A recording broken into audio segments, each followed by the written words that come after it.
Hey everybody, welcome to the CNC with Dave show. We are live from my beautiful garage out here.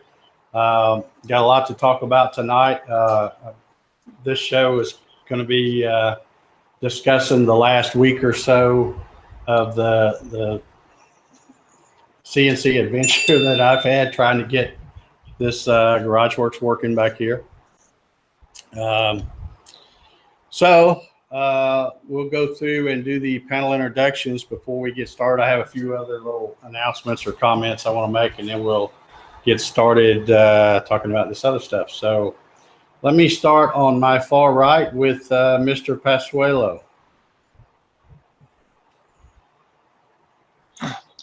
Yeah, good evening, everyone. My name's Pete Pasuelo. You'll find me on YouTube and Facebook under the name of CNC Nuts. Thanks for having me, Dave. All right, thanks for being here, Peter. We appreciate it. Next, we have Mr. Corliss. Hey, I'm Paul Corliss. I have Paul's Messy Workshop on YouTube, and Dave let me on here because he felt sorry for me, and he's trying to get me to buy a Gatton CNC. Well, is that right? If that, whatever works, buddy. But I do have a nice hat. You can't, I mean, you can only see this one right back here, but if you could see these shelves that are out of camera shot, they're full of safety orange. So. Oh, are they? Well, hey. Or I could cut you a Gatton CNC right here on this one, either way. You know. If I get a Gatton CNC, do I have to paint it orange? No, that's not a requirement, not for the Gatton. Okay. But well, thanks for having me on, Dave. Thanks for being here, Paul. We appreciate it. Next, we got Mr. Lindsay's back with us tonight. Hey, yeah, good evening, folks. My name is Mark Lindsay. You can find me here on YouTube, down in the comment section. Most active over on Facebook and occasionally Twitter and Instagram. And thanks for having me here, Dave. All right, I'm glad you made it back, Mark. Thank you. Next, we've got Mr. Lopez. Hi guys, Juan Lopez from Dallas, Texas. You can find me here on YouTube under G Code 1 Design and also on Facebook and Instagram. Thanks for having me, Dave. All right, thanks for being here, Juan. And next we've got Mr. Blakesley. I'm Jerry Blakesley with Jerry's Machines. You can find me on just about any social media and on YouTube under Jerry's Machines or under a machine somewhere. Thanks for having me, Dave. All right, thanks for joining us, Jerry. And finally, on my far left there, we have my buddy Jad. Thanks, Dave. Hey, everyone. That's Jad from Hein Technology here in Sydney. And that's where we guys make the Masso controller. Thanks, Dave. All right. Thank you for being here tonight, Jad. I got a few things. I made some notes here. I got a few things I want to talk about before we get started. First of all, you know, we had the little meetup in Texas about a month ago now, I guess. And some folks were already talking about the next one. I posted a forum poll. It's in the Dave Gatton Community Forum. You can get to it on the GarageWorks CNC website, or there's a link in the description of this video. And you can go to the forum and vote, or just basically you're just saying whether you're interested in going. You know, I think there's three choices. You'll definitely be there, maybe you'll be there, and no, it's too far to drive or whatever. But we're trying to get just kind of see what interest is. We haven't set any date or anything. I do want to give a shout out to David Battershell. I talked to him on the phone the other day, and he's already reached out to the Nashville, I guess, Visitors and Tourist Bureau or whatever, and getting some ideas from them on a location. But like I said, we haven't set a date or anything, just kind of seeing who all's in there. Now, I did post something on Facebook too, and I saw that some people were saying, yeah, I'm in and blah, blah, blah. But if you would, please go to the forum and cast your little vote. You know, that way it's in the poll and we can see exactly without having to go look around everywhere and remember who said what. But so if you do that, I'd appreciate it. And Nashville's a great little town. I love it. In fact, I wouldn't even mind moving there. I think it's a pretty cool town. And it's only about 5.5, 6 hours for me. So that's way better than the Texas one. So I would definitely be there myself. So looking forward to finding out who all can go to that. Another thing I wanted to talk about, I think there may be a little bit of confusion, and I may be partly blamed for it, about the dumpster CNC, the coupling acme nut thing. When you go to his website, all you see still is the tornado pictures and, all that. He's putting like updates. I think the last one was like May 20th or whatever. But, and I mentioned this last show, he's kind of set up in his late father-in-law's house, and he's doing a limited production. So he's not making everything for everybody, but he is making my stuff. He had everything he needed to make my stuff. I've already got 4 kits from him. So I think there may be some confusion, because you can't go to the Dumpster CNC website, because all you're going to see is the tornado stuff. He hadn't put his website, back up there with all the stuff. But he sent me a link that I have on my websites, both of them, that if you click on that and it just says Gatton CNC kits, where it talks about Dumpster CNC, you click on that and it takes you straight to the link where you can purchase one of those kits. So I just wanted to make that clear. I don't know if people were, I had one guy email me and he goes, "Man, should I go ahead and order the ones from that other thing?" And I'm like, "Well, no, you can get these." So anyway, I just want to make sure everybody is clear that he may not be back in business completely, but he is running my stuff. Which, yeah, we have a couple of folks over here in the chat, Jeff McD and Andrew Haig. Jeff McD said he ordered his from Jeff last week, from Tim last week, got him in 3 days. And Andrew Haig also received his this week. So he is working on Dave's stuff. Yeah. As soon as Tim let me know that he was going to be able to make my stuff, I said, "Well, I'll take 4 of them right now, just as quick as you can get them." And he sent me 2 like within, I don't know, probably 3 or 4 days. And then he sent me another 2, a few days after that. So, and that's what I've got right here. I've got a couple sitting right here. So he is back in business as far as the Gatton CNC and the Garage Works. That's the same stuff that I use on the Garage Works. So just want to make sure everybody know. And I do have a link. That link I'm talking about, it's in the show notes down here too. So if you click on it, and it'll take you straight to there if you want to buy one. Okay, one last thing here. I've seen some stuff on the forum. And by the way, that forum is growing pretty good. I see we went over 200 people that have joined. We get a lot of other traffic through there that's not necessarily members. People don't join for whatever reason, but every time I go look on there, there's several people on there. So, but I have seen some chatter about a CNC challenge. And, I mentioned when we did the one back in December, the Christmas challenge, that, we don't really have to have a special reason to do a CNC challenge. It doesn't necessarily have to be a theme or something. We could just come up with a challenge. But I'm not going to make a big announcement right now, but I just wanted to kind of throw this out there, and y'all can think about it. Leave your comments either in the chat or down below. Comment in the video. July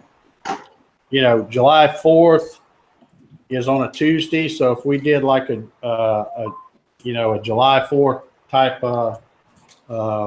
CNC challenge, kind of make it maybe a patriotic theme or something like that, I think that would be pretty cool.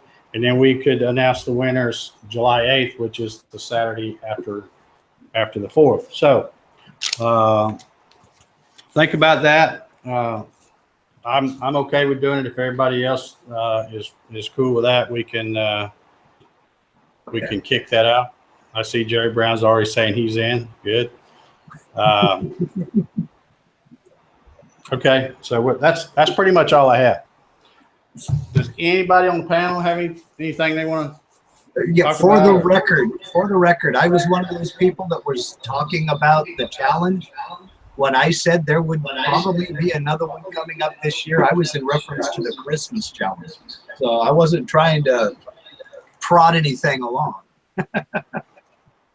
Yeah, well, I mean, and we'll probably do a Christmas challenge again. You know, we'll probably make that an annual thing. But like I said, there's no reason why we have to wait a whole year to do another one. I mean, guys are out in their shop running their machines all the time. Yep. And I've seen some really cool American flags and, just different things. But I think kind of a patriotic thing would be kind of cool to do for July 4th. So we'll see what everybody says, and if maybe we'll kick that off next Saturday. Okay. Okay. Anybody else got anything? I also want to give a big shout out to Peter. Have y'all seen that Aztec calendar he did?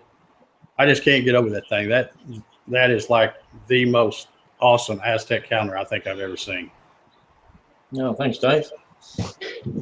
And from what he told me just a little while ago, he uploaded a video. So I haven't had time to watch it yet, but I definitely will. So make sure you go check that out. I believe I've got Peter's link, YouTube channel link down below. I think I remembered to put them in there this time. Okay, well, let's get started. If nobody else has anything, we'll get started talking about some of the other stuff I want to talk about. Can everybody hear me okay? I'm assuming you can. I can hear you just fine, but I got just one thing here, Dave. There's a guy over here in the chat going by the name of Bandit RCN28. Just got his Gatton CNC up and moving today. It's running, saying he might actually be able to get in on this challenge. Great. Congratulations. It's extremely cool to get that sucker moving for the first time. Now get over to the community forum on Dave's website, sign up, and that way you'll be one of the cool kids. Yeah. And if you're Bandit, let's see, what is it? Bandit RCN 28. Yeah. Okay. If you're not shy, how about putting your name down in the chat and we know who we're talking about here? Extremely. That would be cool. And congratulations. I tell you, I never get tired of that first time when you go to hook the wires up and hit the button and make it move around that very first time. I never get tired of that. That's always the fun part. Chris. Okay. Okay. Chris. Cool. Well, congratulations, Chris. I'm glad you got it up and running. And that's great.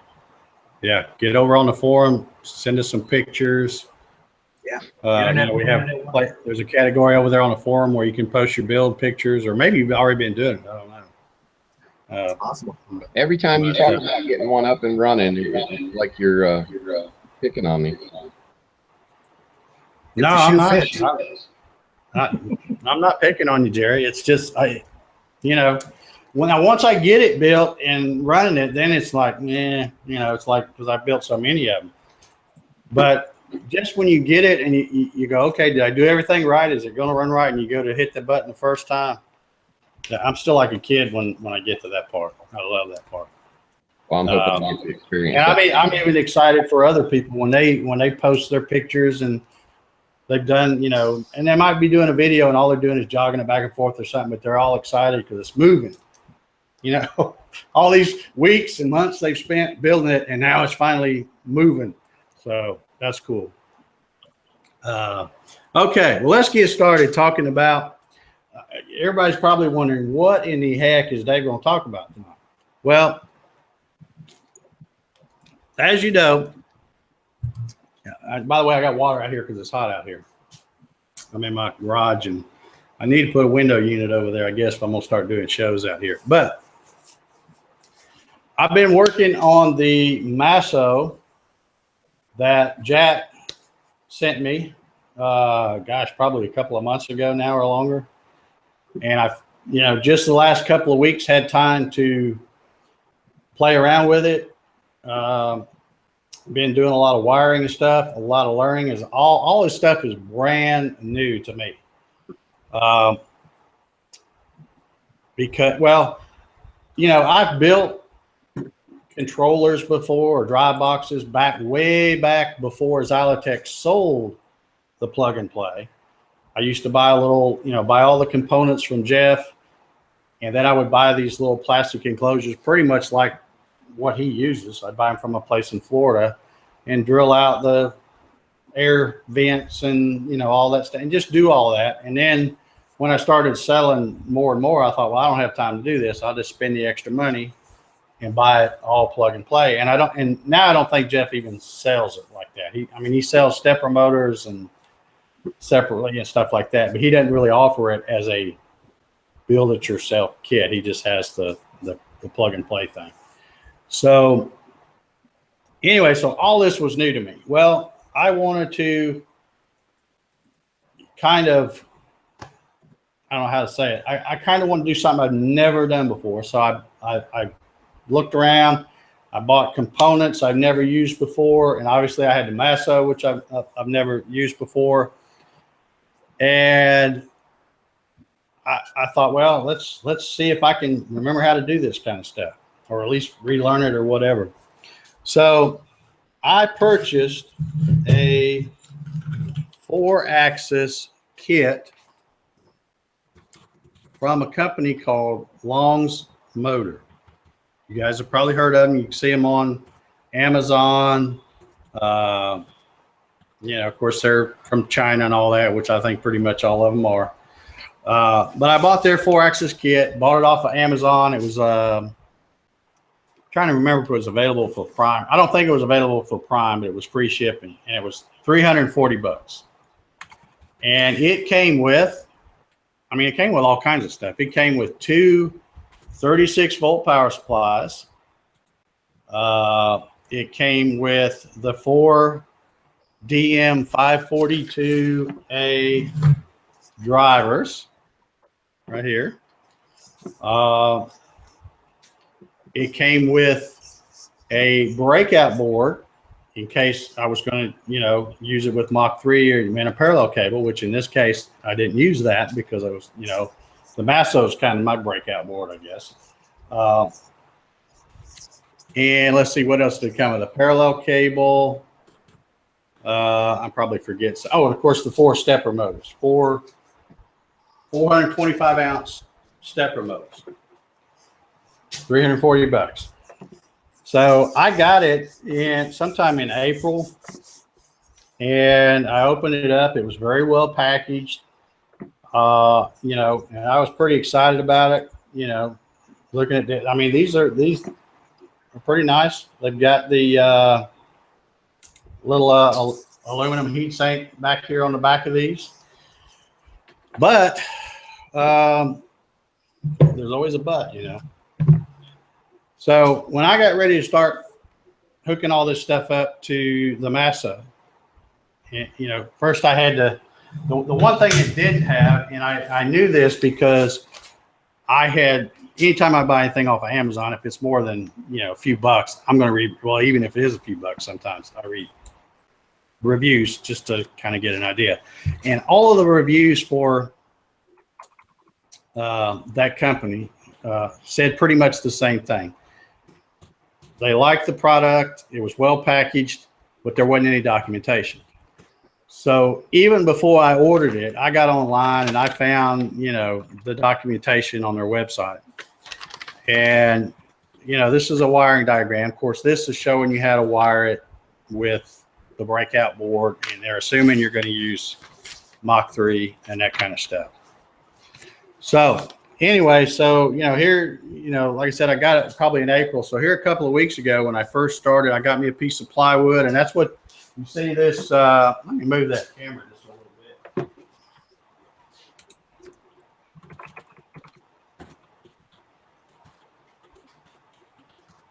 Is that better? Yeah, you can see it a little better. I've just got a piece of plywood mounted on a frame in the back there. And if anybody wants to see it, I can probably turn this thing around. It's really not that much to see. It's just a bunch of power supplies and drivers and the wires going every which way. But that's what I got it on there, just kind of a temporary setup. Just, until I get this thing going. So I put it on there, and as I was running the power from the power supply to the drivers, I had I had all 4 drivers on there and everything. Well, one of them, this one in particular, didn't even power up. Didn't have a green LED, nothing. Wouldn't do squat. So I contacted, and first let me say I'm not trying to bash that company. I'm just telling you what my experience is, and you can take it or leave it. I'm just calling them like I see them here. But anyway, I contacted the company, and they immediately wanted to know what my Mach 3 settings were. They wanted to see a picture of the wiring diagram. They wanted to see a picture of it wired up and all this stuff. And I just said, look, it won't even power on. I've got the power going to it. I've checked it with my meter. It's getting to 36 volts. This one was DOA. It just wouldn't work. And anyway, like I said, I'm not trying to bash the company, and I'm certainly not trying to bash their products, but they need to work on their customer service. I can tell you that for sure, because I went back and forth with just one gal for a week, and finally it got to the point where she says, well, I'll send you $25 refund. And I said, I don't need $25. I need a driver that works. I bought a 4-axis kit, and I got 3 drivers to power up. That's what I need. Well, no, we'll send you $25. Well, went back and forth a day or two on that, and then it got up to $30. I said, no, you don't understand. I don't want $30. I want a driver. I want you to honor your warranty. They have a 12-month warranty where they replace or repair, against any defects. So anyway, I copied and pasted their warranty, put it in an email, and also reminded them that I haven't yet left my feedback on Amazon. And lo and behold, I get an email the next day saying, here's the UPS tracking number. We're sending you a new driver. So I'm like, that's fantastic. That's what you should have done like a week ago, So anyway, so this driver right here was DOA. Now, that put me a little bit behind, but I did not wait until, because I thought they weren't going to send me one, basically. So I got online, and I got to looking around, and I found another company who has a driver. Now remember, this one was called the DM542A. This one is a DM542T. Now, this one is from a company called Stepper Online. I ordered it off of Amazon. It was available for Prime, so I had it within 2 days. And if you look at these 2 drives, I know I've got my camera kind of far off, but they're basically identical. The only difference is, obviously, the company name's different. The screen printing's different. Everything is the same. I'm sure they're probably made at the same factory over there. These, however, did not, or at least the ones I bought, this one, did not have a heat sink on it. So, not that big a deal to me. So anyway, the one I got from Stepper Online, worked perfect. So I just took, used it for the Z-axis, and then I had my dead one. Okay. Now that's only half of my little adventure I had dealing with those folks. After I started getting everything wired up, I had, okay, so I had one driver from Steppers Online, which running a Z, it worked fine. I had the other 3 drivers from Long's Motors. The X-axis worked perfect, no problems. The Y-axis, you know, of course I had, you know, everybody knows I have 2 motors driving my Y-axis on both sides, and they have to be slaved together. So I was going back and forth thinking I was doing something wrong. I was bugging Jat, asking questions, because I would get them wired up, and every time I would go to jog, I mean, just jog an inch, just tell it to jog an inch. The left side over there would move forward an inch, but this side, it might only move a half inch, or it might only move 3/16. I mean, it was never consistent. So, you know, it would start to rack the gantry. Fortunately, I only went, you know, just a little tiny bit. So I played around with, and finally, I got to give another big shout out to Jesse Snyder. I don't know if he's watching tonight, but if you are, Jesse, thanks very much. He was one of the people that sent something in for the show and tell last week, and he mentioned that he was running it with a Masso. So I'm like, let me see if I can pick his brain and see what the heck I'm doing wrong. Because this whole time I'm thinking it's something that I'm doing, because all this is, you know, new to me. The Masso's new, all of us, you know, new stuff. And I was out here doing stuff, and I was sending him pictures of how I had it wired, and he told me how he sent me a little wiring diagram. So I wired it exactly like that, which is pretty much the same way I already had it wired. I was just using a different method, because I was using a little terminal block, but pretty much same difference. And it, you know, when I wired it up like exactly like his and went to move it, it did exactly the same thing. The right side moved 1 inch like it was supposed to. The other side might move 3/16 or maybe a half, you know, just. So finally, Jesse says, well, maybe that driver's not any good. And I'm thinking, yeah, I never thought of that, really. I mean, I assumed if it powered up and had the green LED, it was going to work. So I swapped the wiring and used the one that I was using for the X-axis, which I knew worked perfect, put it on the Y-axis and had those slaved, and all of a sudden, everything's working perfect. The Y-axis, of course, now my X-axis is jacked up because it would not move. And I got out here, I got so frustrated, I just went in and said, I'll fight it again tomorrow. So the next morning I got up, I came out here, I laid this ruler right here on the table, and I would move that X-axis, you know, MDI, tell it to move 4 inches, and I would dial in those steps until I got it perfect. And you could go back to 0 and go to 4 and back, and it'd be perfect. Then you tell it to go to 10, and it might go 12 or 14 or something. So needless to say, from that company, well, I won't even bother saying their name anymore.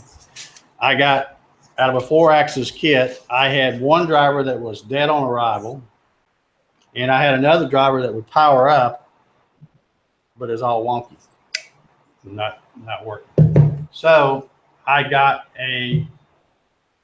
bought a second one from Steppers Online, and that's the one I have in my hand. And the reason it's not on there is, like I said, finally they Longs agreed to send me one UPS, and I got it like 2 days before this one.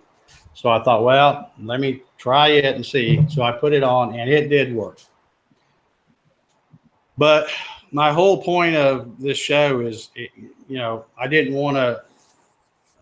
I've had a lot of frustrating moments the past couple of weeks, but none of them are due to the Masso. It's all due to all this other stuff that's, you know, that I would assume works right out of the box.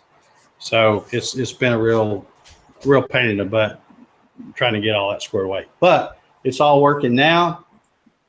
I have since done some other things that old Dave doesn't normally do. If you look at, well, you can't quite see it.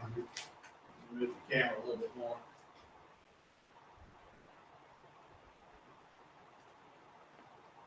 Let's see if you can see. Oh, yeah, you can see it.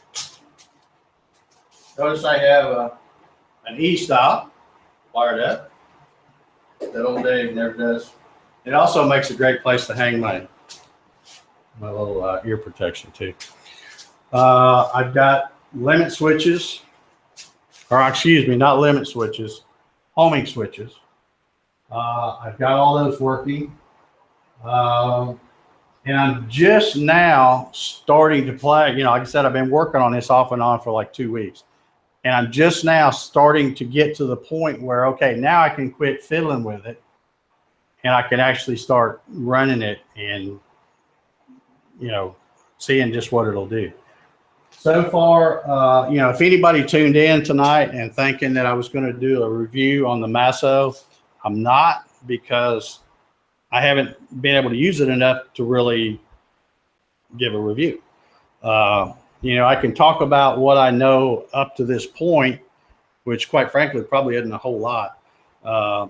But once I had all the other components that worked right, then it was really easy to get all the other stuff going. And again, everybody knows, you've heard me say it probably 100 times, I'm not an electronic guy. I'm more a mechanical guy. So when it comes to wiring and stuff, as long as I know, if somebody says, well, you need to put this wire here and this one here, I can do that. You know, I'm pretty good at following directions, but if I don't know what it is, I'm probably not going to figure it out, you know, or may burn something up in the process. But anyway, Jack was very helpful. I want to thank him again for not only for sending me the Masso, but also for all the, you know, putting up with all my messages and emails and stuff like that. So I appreciate that very much. I did have some questions I wanted to ask Jack, if he doesn't mind. I'm not going to get into anything real specific, but there's one thing that I noticed, and again, the only thing I cut with this thing is these little test pieces, and that's when I was trying to dial it in. You know, so I would cut these. This is my first piece, and I measured it, and then I saw what I was off, so I made some adjustments in the steps, and then I ran my second piece, and it was pretty much dead on after just changing. And if anybody, I know a lot of folks, you know, when you watch the Mach 3 tutorials and stuff, they talk about how to do the calibration, and you know, usually they're talking about setting up a dial indicator or something like that. Well, not everybody's got that, but most people have at least a cheap set of 6-inch calipers.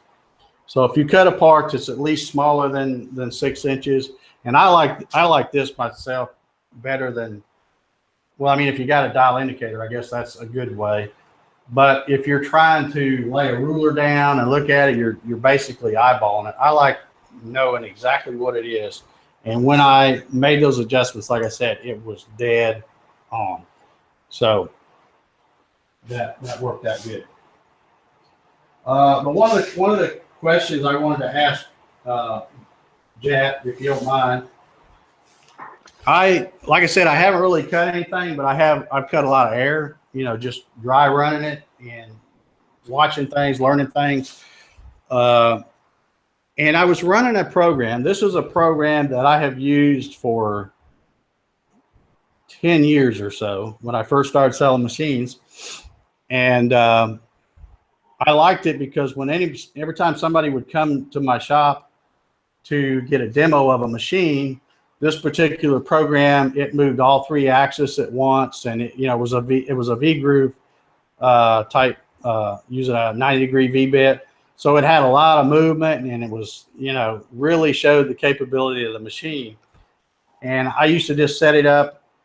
You know, if somebody was coming, I'd have a blank set on the machine, and I'd just kind of hit the button and then walk off and let them ooh and ah over the thing as it was running.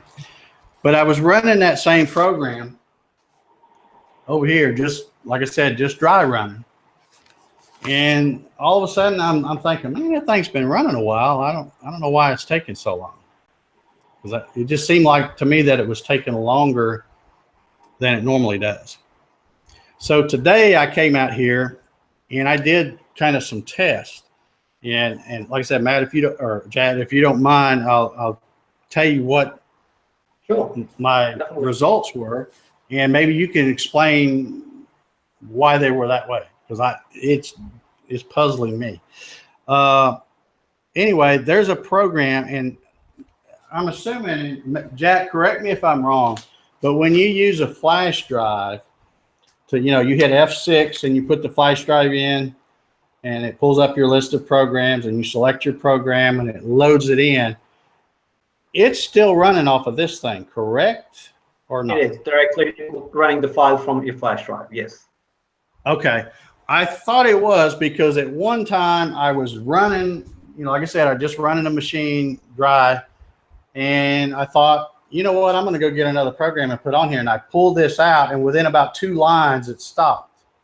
Yeah. And I'm thinking, oh, I guess it's reading from this instead of like some RAM memory or something in the controller. So, okay, Exactly. so I learned that lesson real quick. Don't pull this out when you're running a program. So, the other thing, I went and found the program that I use, and I use it a lot on this Gatton, just to like I said, it's a good program because it's got a lot of movement. Well, I come out here in the wintertime and it's really cold. I would load that program up and run this, just dry run it, just to kind of get the machine warmed up and everything. And it takes about 10 minutes. Well, I take that back. It takes 8 minutes and 31 seconds to run it on Mach 3. So what I did is I loaded that program over here.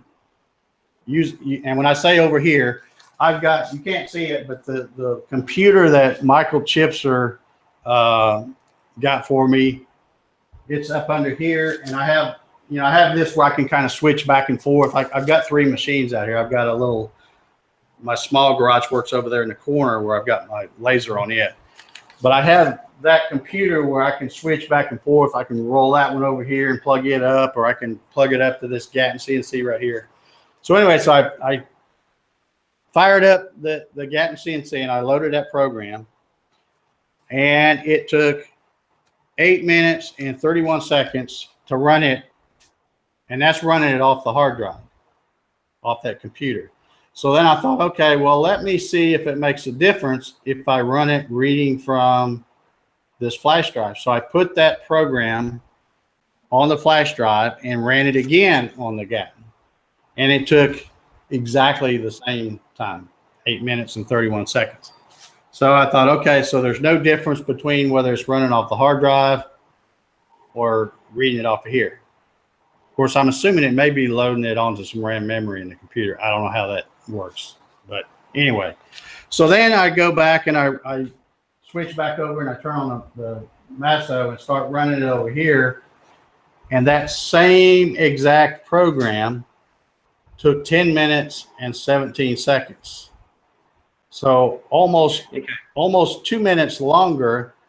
And then I also, just so you know, I have my rapids set on this one at 200 inches a minute for the X and Y, 120 inches a minute for the Z. On this one, I have the rapid set for 250 inches a minute on the X and Y, and 120 on the Z. So, to me, theoretically, this one maybe should have run it faster, but I don't know. Maybe you can share something with me that'll. Yeah, it should have. It should have. I'm not sure, but the feed override was you were maybe using feed override wasn't at the full feed rate.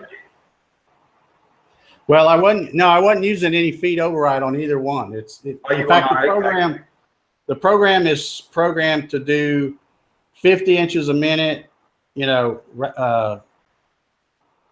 cutting, and the plunge is 30 inches a minute. So all of that was the same on both machines. Okay, was the acceleration the same, or you had a different acceleration? Yeah, the acceleration is all the same too. Right. Okay. Yeah, So- if you can just send me a copy of the program, you know, I can run it through some tests, have a look myself. Okay, I will do that. And then there was another program, you know, after I saw that discrepancy, you know, like I said, about minute 45 seconds, something like that. I thought, well, let me run something longer. So I did the same thing, running something longer. And on this machine, it took 26 minutes and 40 seconds. And on this machine, it took 32 minutes and 16 seconds, which is Right. about 5.5 minutes.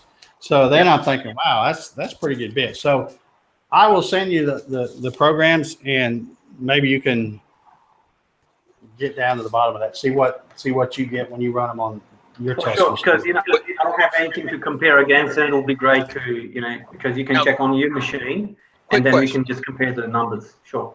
Quick question. On the Masso, is there like a parameter setting that you could set parameters as far as the? I mean, I know rapids are rapids, but I believe on the Haas's you could change the speed of your rapids.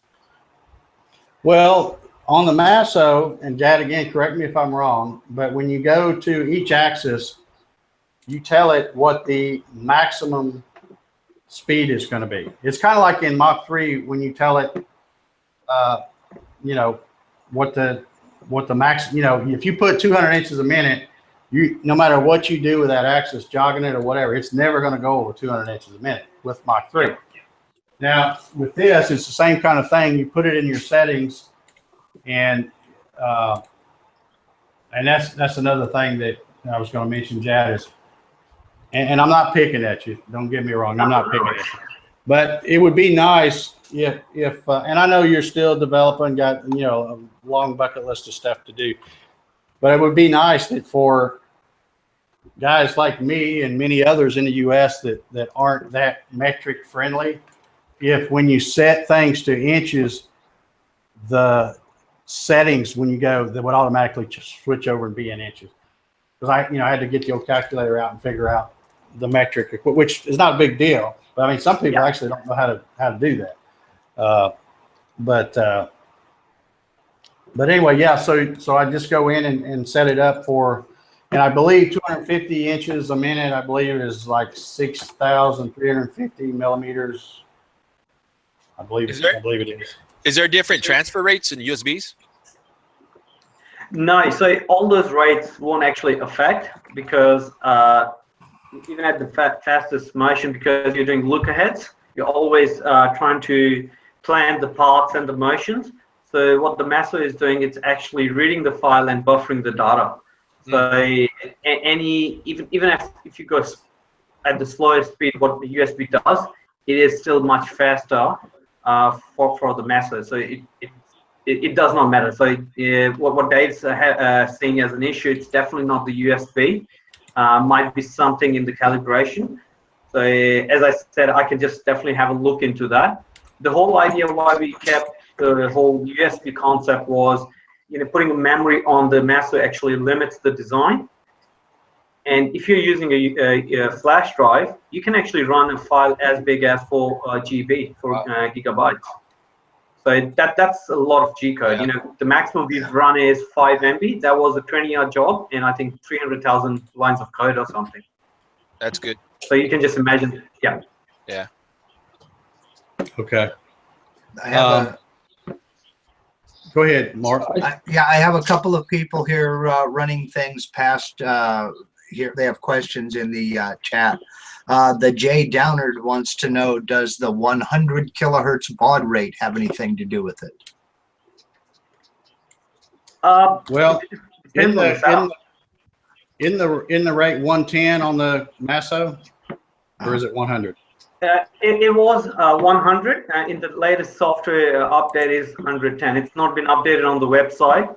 The latest update does 110, but again, the limiting factor depends on, you know, the whole setup of your machine. What's the resolution, what's called the micro stepping on stepper drives, and the pitch of your screw.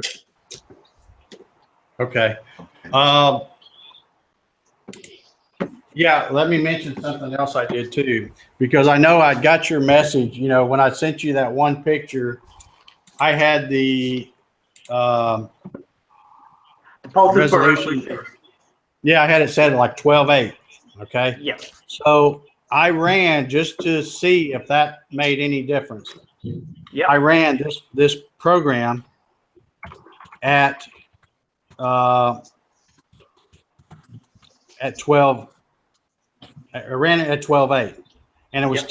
10 minutes and 17 seconds. Then I went back and set it all to, because you said to try to keep it around 16 to 3200. So I set it all to 3200 and ran that same program again, and it was exactly 10 minutes and 17 seconds. So the time was identical, regardless of what the resolution of the steppers were set at. Sure. So I'm just wondering if it's something to do with constant velocity. We're using constant velocity on both machines, or exact step.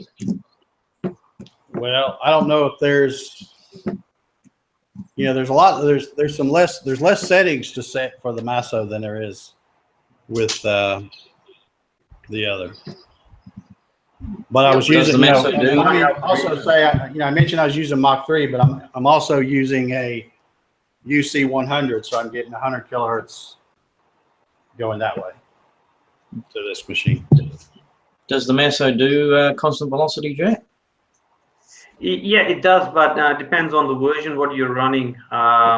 We got a few internal versions that we're floating out. But for something like this, I got to look into this. But it's interesting. Could have been some small calibration mismatch somewhere. Yeah, and just so I see Mark answer the question there, but just so everybody knows is watching, when I talk about Mach 3, I'm running the good old Xylotex drive box 4-axis kit that I recommend, for everybody that likes simple plug and play. That's what I've got on this machine. Had it for about a year or so. And actually, I've got a fan that's about to go out because every time I first started up, it's making all kinds of rackets. So now, even when I run this one, I have to have that fan back there pointed up under this table where my box is to make sure it doesn't get too hot. Okay, there's another comment by a gentleman who calls himself Zilianto. Says, are they running the same voltage? Drivers can also play a role here. Even if you have high acceleration, the machine might not be able to do it. Or the different voltages, I guess, of the power supply. Well, didn't you say that the one is 36 volts, and I think the Xylotex is 40 or 45, isn't it?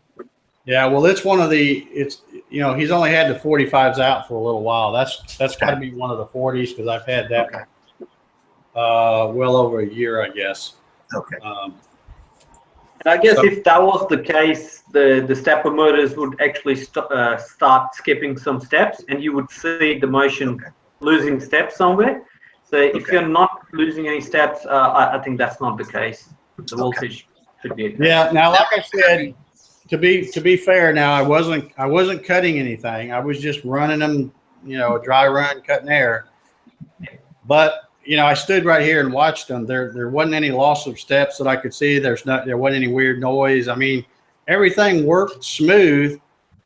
It's just, even when I was running that long program, that's kind of what got me started and thinking, well, let me do a test and compare, see what's going on. Because I was just sitting here watching, and I'm like, that just don't look as fast as it should be. But yet all the settings, the feed rates and all that were set the same.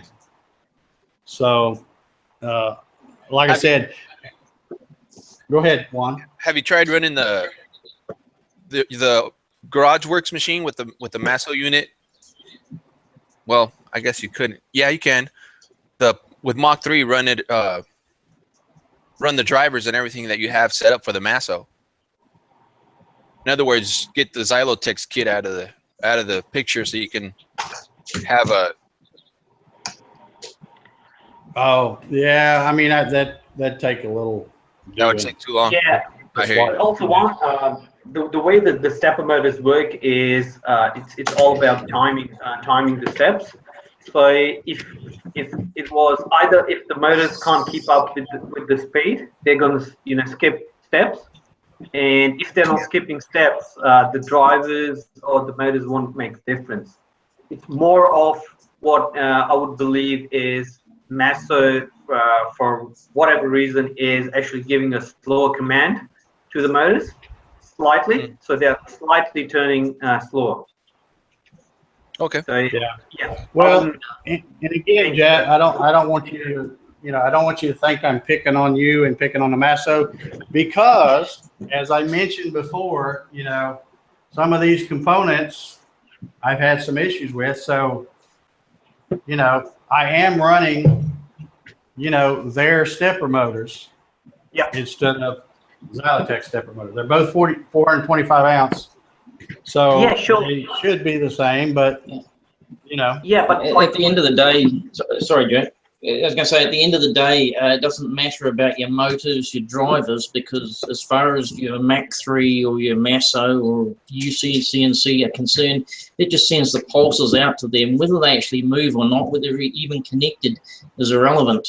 It will just send those pulses. There's no positive feedback to the equipment.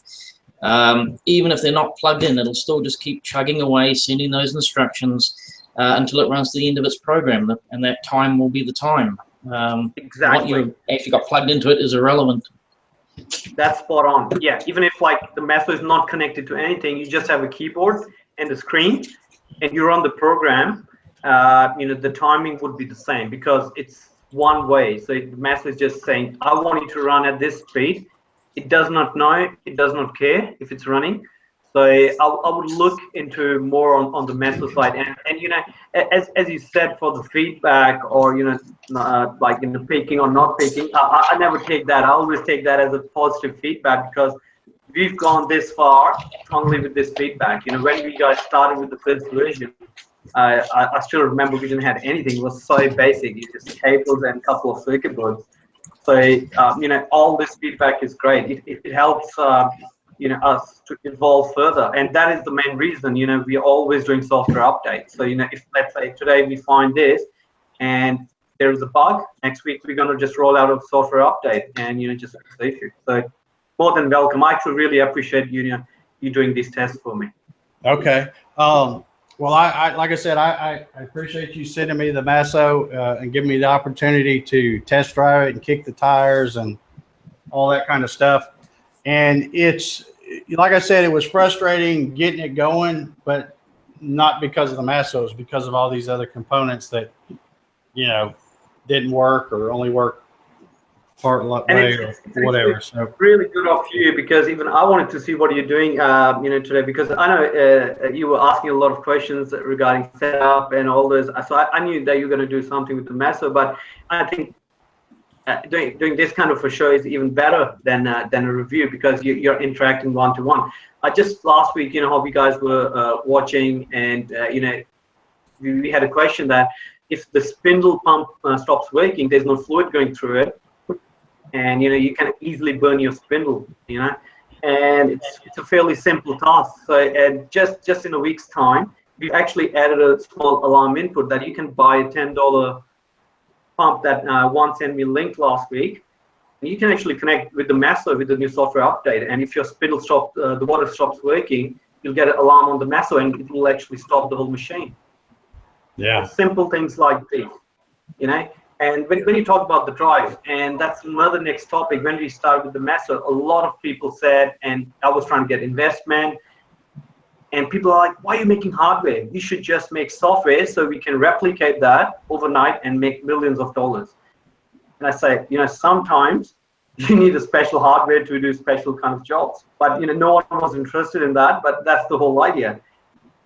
And what I'm hearing from your experience too, a lot of people are saying, hey, why don't you actually integrate little stepper drives into the Masso? And I think we'll look into that too. yeah. Like I said, I'm really excited about having the opportunity to use this and learn about something totally different. And, you know, likewise, I will send you the program so that you can test it there. And also, if you have any tests you would like for me to run, feel free to contact me, and I'll give you the Dave Gatton version of it. See what it is. Sounds good. But again, I want to thank you for all the help you've given me with answering my questions and the emails and all that stuff. And I'm sucking up to you now, so because there's going to be a bunch more questions coming. This show would be about 4 hours long if I had. But I'm trying, you know. And again, I don't want you to think when I say, "Hey, Jack, it would really be nice if this thing would do this."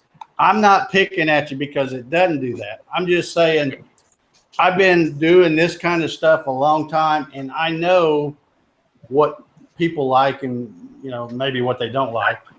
But, you know, so I've got, just think of them as kind of suggestions, I guess. But so far I'm pretty excited with it. As you can see, I put the drag chain on this one. Like I said, I've got the homing switches on there and got those all working. Not real crazy about the way I had to fabricate some of the brackets, but I was just kind of in a hurry to get it going, and it works. I could probably change the location of a couple of brackets and get a little more travel, especially on the y-axis. I've got one mounted down up under here on the back. It works great, but I think I'm probably losing about an inch worth of travel if I would just move it somewhere else. Anyway, has anybody got any questions? I've been yakking a long time over here. Well, I do have one question for Jet, and this is just from me. You mentioned that the Masso does read ahead into the program. Do you know about how many lines it reads ahead? Yeah, so we are reading about 80 lines. Oh, that many! Wow. So yeah, so then the file transfer rate from the flash drive shouldn't be a factor then. It should not be. If you have some of those flash drives that have a little LED on them, and you'll actually see that it does not read. It just reads for a while, does keep doing the job, and then stops reading. So it just prepares for those 80 lines, and then it actually tells the USB to stop. It says, I don't need the data anymore. Okay.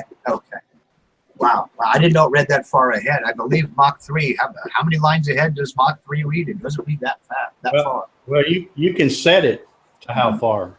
Oh, okay. I believe, yeah. In the general configuration, I think there's a spot where you can tell it how many lines to read ahead or look ahead or whatever they call it. I was going to answer a question. I see Jerry Bonifield asked me what size drag chain is on Dave's machine, and this is all I've got left.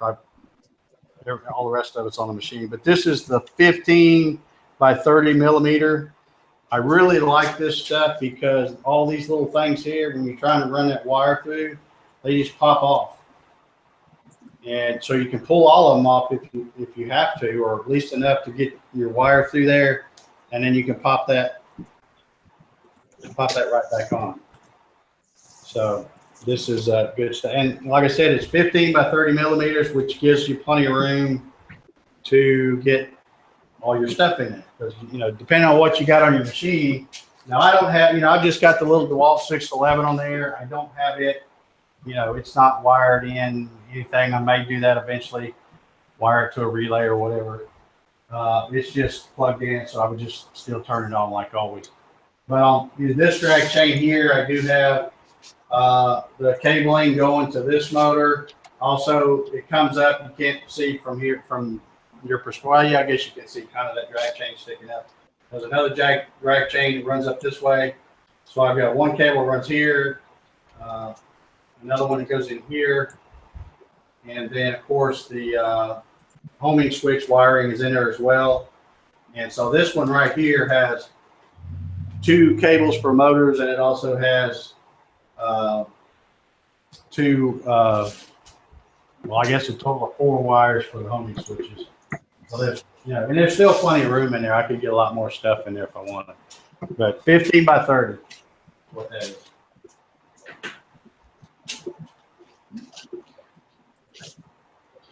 We had a suggestion that you try switching Mach 3 motion mode from constant velocity to exact stop and see how that time compares.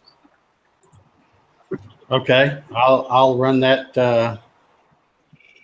I'll run that tomorrow. I'd have to check to see if I've got it set on constant velocity. I probably do, but I believe mine is set at constant velocity by default, and I've just never turned it off because I've never had a problem with it. Then again, I'm not into production, and if that slows it down, it slows it down. I'm more than happy with it. yeah. Constant velocity keeps the speed high. It keeps the constant speed as it runs around, but as it does so, it takes shortcuts. So to keep the speed up around a corner, it actually sometimes curves that corner incorrectly or what have you. So depending on what your settings are, you can end up with something wildly different from what you drew. Whereas exact stop just moves, then moves to the next one, and so on. Yeah. Doesn't that introduce faceting into a corner radius or something, though? Or can it? Well, G-code, if you're using arcs, it'll actually cut the arc. If your arc's made up of straight lines, then you're going to end up with a whole lot of lines. But what constant velocity will do, it'll turn all those straight lines into a curve because it'll project where it's going. And that's sort of the biggest thing I was thinking. Why? Because Mach 3 works out, it uses its software to project that constant velocity on how it's going to run, and I imagine the Masso does the same. Right. Yeah. And Peter, I'm glad you mentioned that because you just made me think of something else that I was going to ask Jack that I thought was kind of a little bit unusual. When like I said, these are my little test pieces that I used. Yes. You can see it's basically just a 2-inch by 4-inch rectangle. Then I've got a 1-inch diameter hole here. And then I've got, I think that was 1.5 by a 1-inch rectangle there, I think. But I thought it was odd because when I pulled this into, when I loaded the program for this into the Masso, you know how it shows a picture of this on the screen. And I thought it was odd that even though this has square corners, in the Masso, it showed the external corners as radius. And I thought, and then the other thing that was funny is inside here, of course, I knew why. It's because I got to use a round bit to do it. But it would show this one with squared off corners, which I believe Mach 3 would too on that one as well. But I just thought it was weird at the outside, even though this has squared off corners, showed them radius. That is strange because it should not. What you see on the screen is actually the exact motion that you've got into the G-code file. I don't know exactly the G-code. I haven't seen it. Maybe you can send me a copy, but it could have been doing the rough cut in a curve first, and then later coming up and doing the sharp cuts. No, you're actually okay on that because the correct way to cut an external corner is an arc. Believe it or not, it doesn't go straight across and then down. It actually comes across and round, and you actually get a square outside corner. Right. Believe it or not. It's a projection thing. The G-code, you'll find it in metric that the correct pathway for an external corner is actually a curve. Yeah, and you're exactly right, Peter. I mean, it cut the part correctly. I just thought it was odd is that the simulation, when it showed the part, it showed it with radius corners, and it doesn't, and when you load this into Mach 3, it doesn't show it that way. It's, the path will be, will come and then go like that, be an arc, but it will show the part with the squared corner. I'll send you this little program as well, Jack. Yeah, interesting. Yeah. Look at that.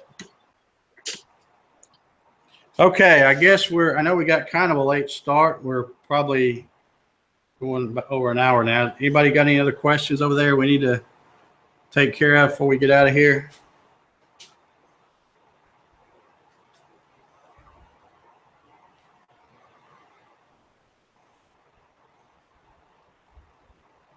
I don't see any.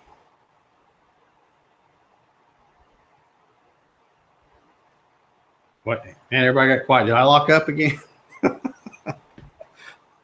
We're here. No, yeah, we're still here. Yeah, somebody I'm please say sorry. something. I'm sorry. I had myself muted. I get ready to start cussing when nobody says anything because I'm like, man, Yeah. Mark was over there just babbling away, but he was muted. Yeah, I was sitting here just chatting The away. little mustache just kind of move up and down. Yeah, it was flapping in the breeze. Yeah. Basically, one other thing, Jad, because I see a question here on the screen, which makes me think of a question to ask you. He says, how was the jogging on the Masso? Here's something else that I find, I won't say weird, we'll just say different than the Mach 3. If I set my Mach 3, like I said, I have the inches per minute on the X and the Y, the maximum set at 200. If I jog this machine, of course, if I can go on far enough where it can get up to speed, it'll go 200 inches a minute when I'm pushing the arrow keys. Okay. Right. It will also go 200 inches a minute if I use an MDI command and tell it to go 20 inches that way. But I noticed with the Masso, when I use the MDI command, it would move at whatever speed I had the maximum set. And at one time I had it set at 350 and it would just, it would go. I've since lowered it to 250. But when you jog it, it doesn't move at 250 like it does when you use an MDI command, but it also doesn't show up on the screen. So I don't know how fast it's going. I just know it's not going near as fast as when you use the MDI. Yeah, when you have the jog, you actually don't see the feed rate on the screen. It does, yeah. We don't have that option at the moment, but the speed should be exactly the same. Should be exactly the same. Okay. Well, yeah. Like I said, I don't know, but I mean, it's a big enough difference. I can tell it's not.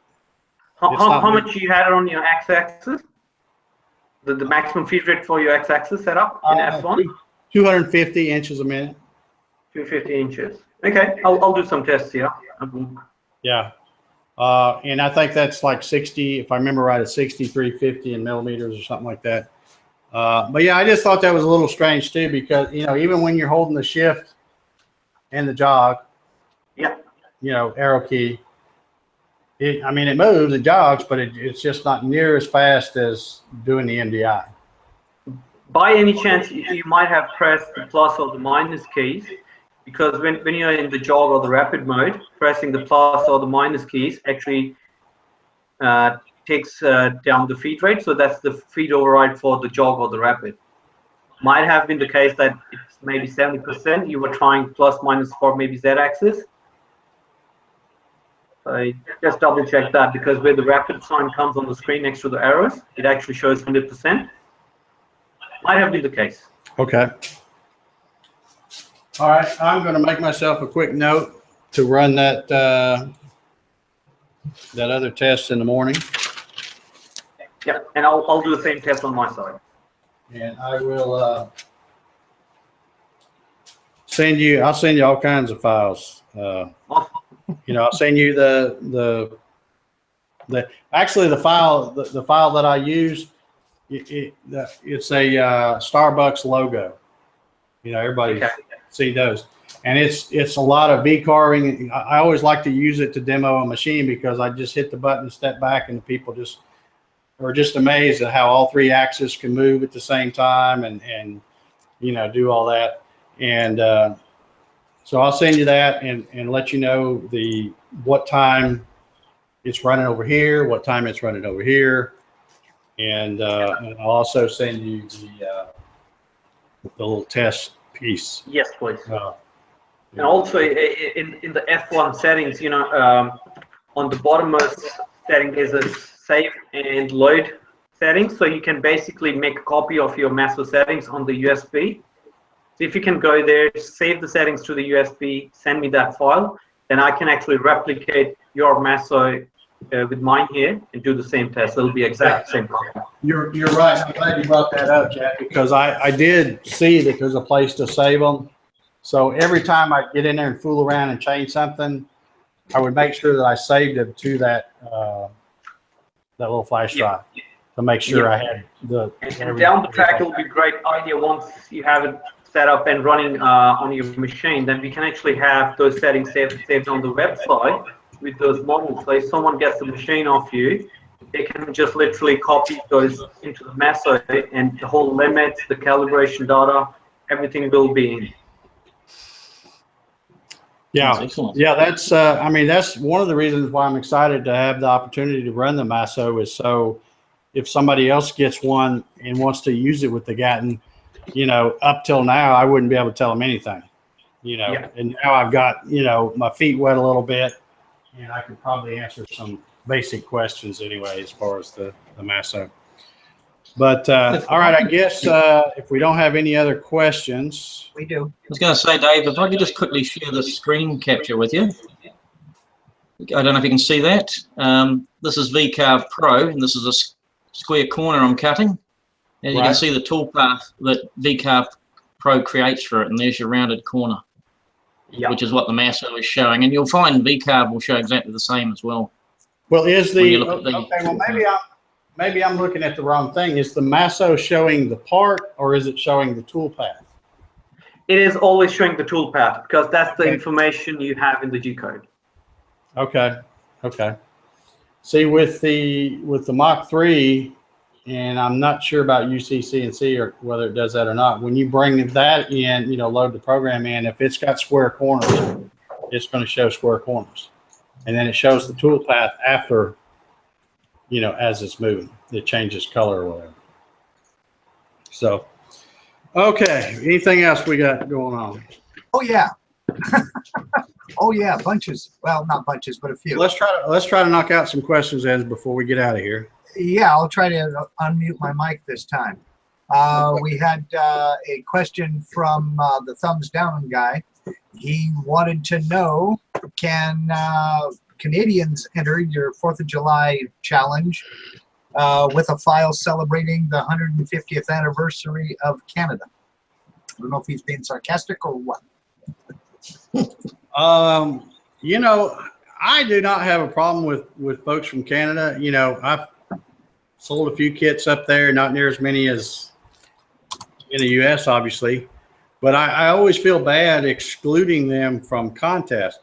Now, whether or not we can send you a prize or not, is pretty much no. Just because of the send them a good old American participation. Well, I mean, it's kind of like they have some. Don't they have some kind of laws, like it's like a lottery, or you know, some. You know what I'm saying? I saw somebody talking about that one time.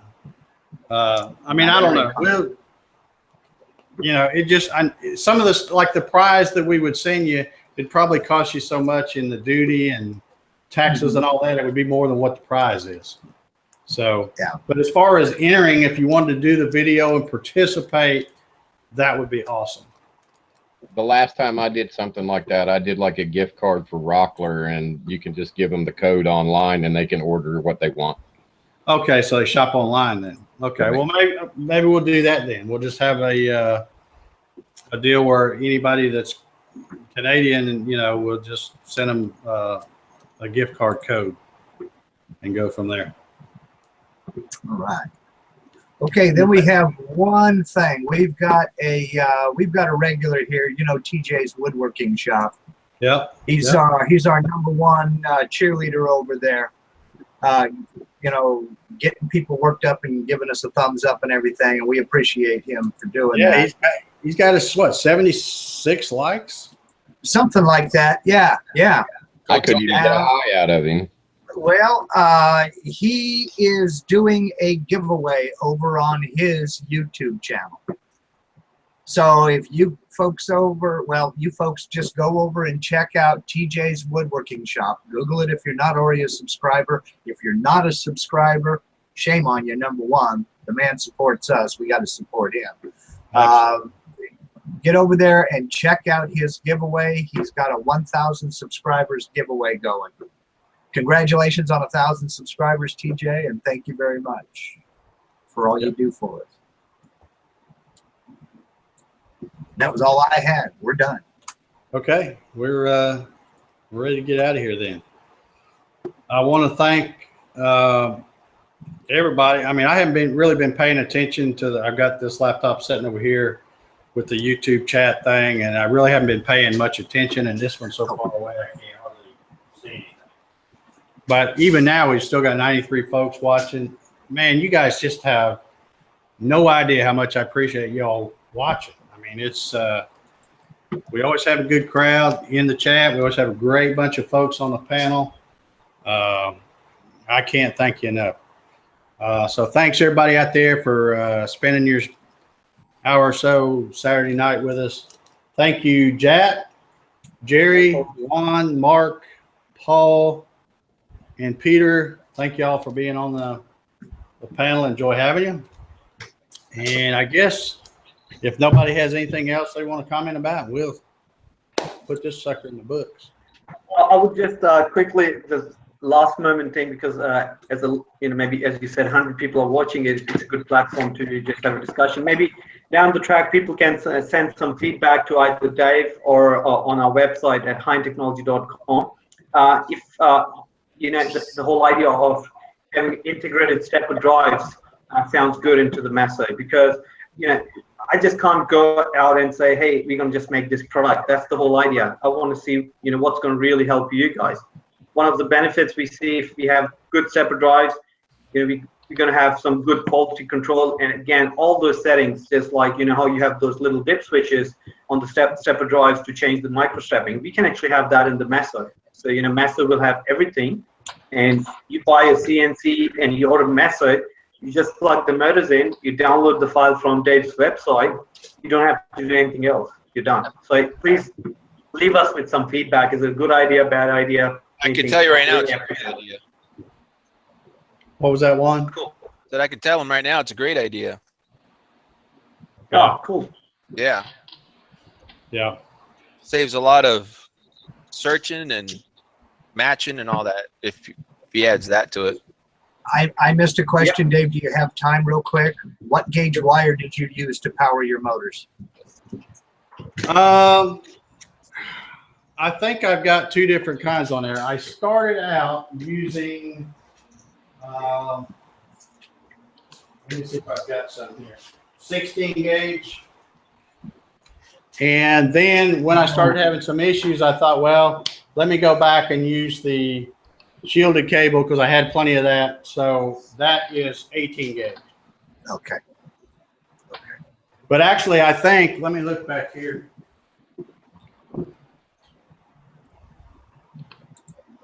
Yeah, all of these steppers except for one, the Z-axis, since I never had any issue with it at all from the very beginning, it's still got the 16 gauge wire. You know, it's not shielded or anything, just regular. You know, you buy a spool or whatever. So it's still using the 16 gauge wire. The others, I use the cable, which is y'all